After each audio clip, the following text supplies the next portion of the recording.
I'm just off to my neighbouring village to do a well dressing walk, which is where we walk around and look at the way that wells have been dressed. If that doesn't make any sense to you, keep watching and I'll explain more.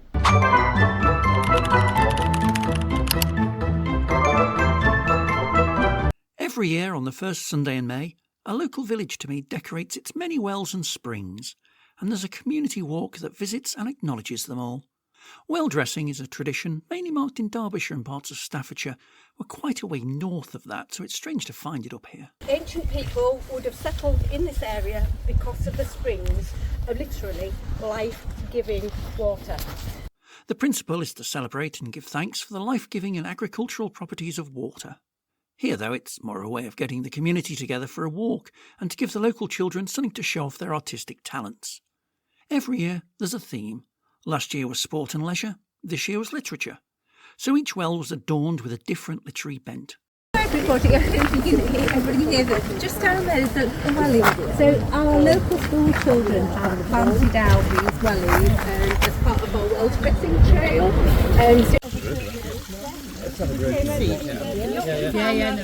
Off-grid completely in the tail, and suddenly Helen Tame got somebody discovered her way back in the 60s, I think. Actually really nice. So Paula Windle has decorated as well, and that's everybody as well.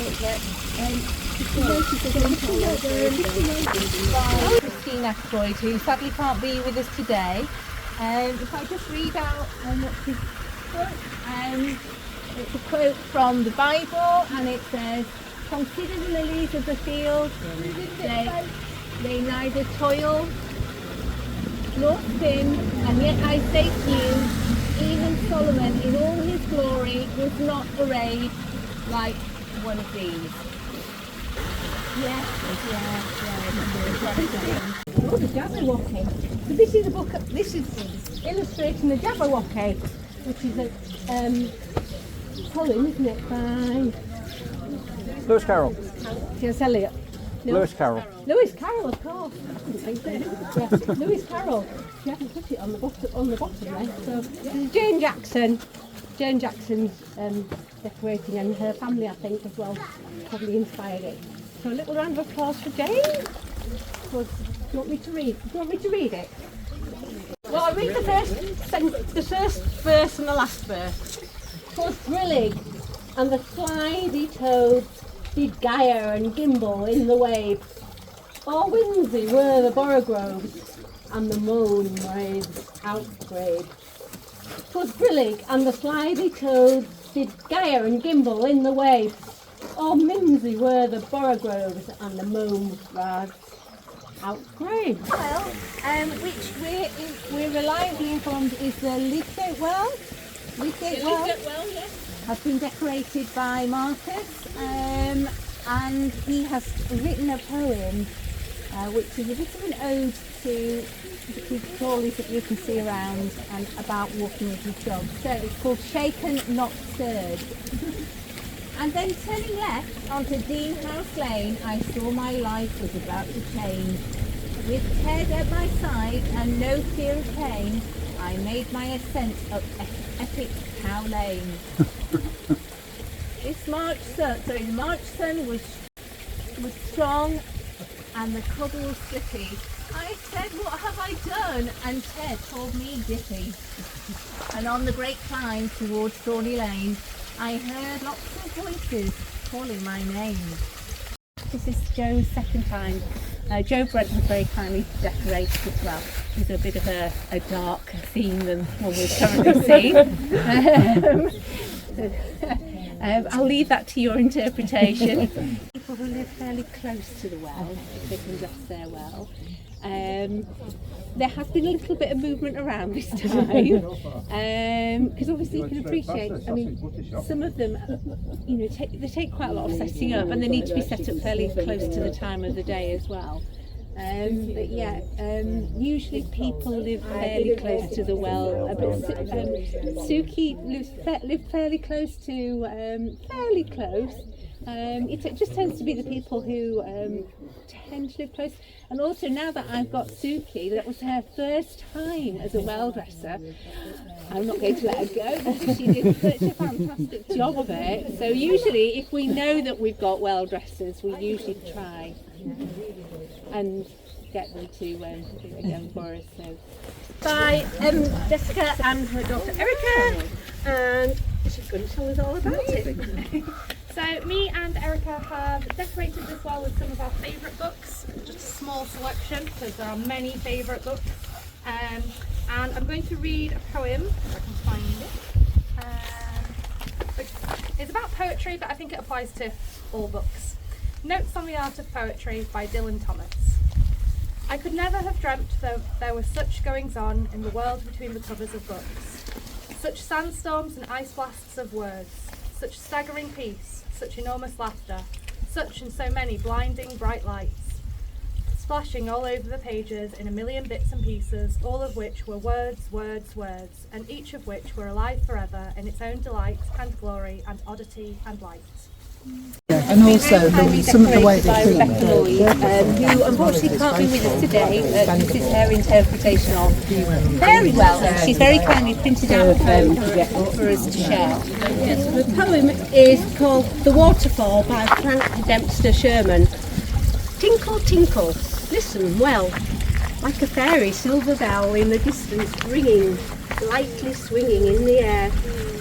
Is the water in the dell where the elfin minstrels dwell, falling in a rainbow sprinkle, dropping stars that brightly twinkle, bright and fair on the darkling pool below. It's perfectly describing what we is. Making music, so 'tis the water elves who play on their lutes of spray. Tinkle, tinkle, like a fairy silver bell, like a pebble in a shell. Tinkle, tinkle. Listen, well. Well, you can guess what it's all about. It says it's about the buffalo, children's story, and in the deep dark wood. Fantastic, really lovely. And it's been cleverly decorated by Abby, Oliver, and the girls. Thank you, Abby, Oliver, and the girls.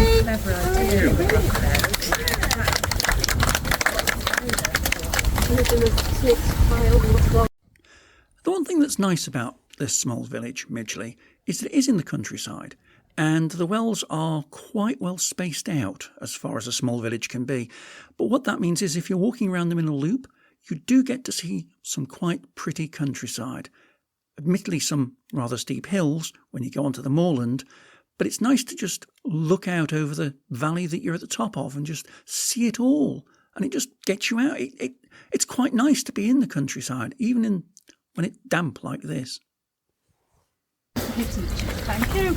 Yeah, so welcome to our well. This was decorated by Jay's class, so that's our year 3-4, and it was following on from World Book Day celebrations this year. The whole school focused on Roald Dahl as their favourite author. So Thomas is from Jay's class, so he's going to read out a little poem that they've done about Roald Dahl.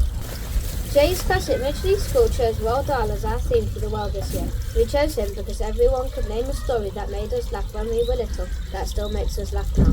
I'm going to read a poem that we think sums up Roald Dahl perfectly. It is called The Wizard of Words. In a hut in his garden with pencils of yellow sat a marvellous, magical, mischievous fellow. With a gleam in his eye and a mind full of whimsy, he made ordinary stories look terribly flimsy.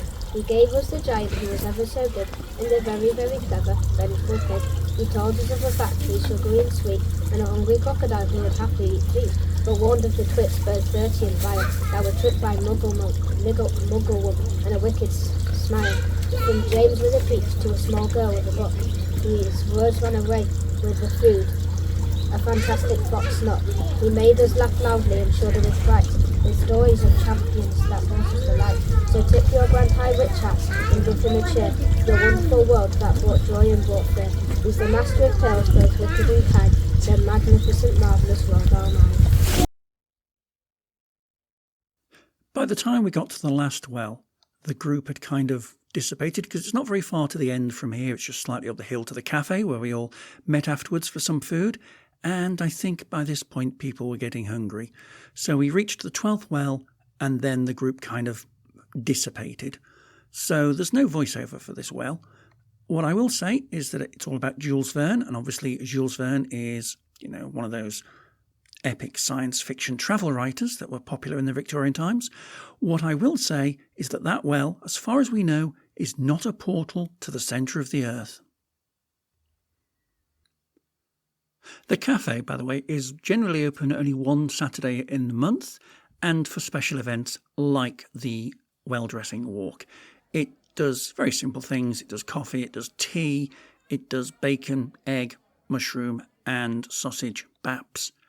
And that's about it. To be fair, though, after you've been on a 1.5 mile walk up and down the hills around a small country village, it's kind of what you need.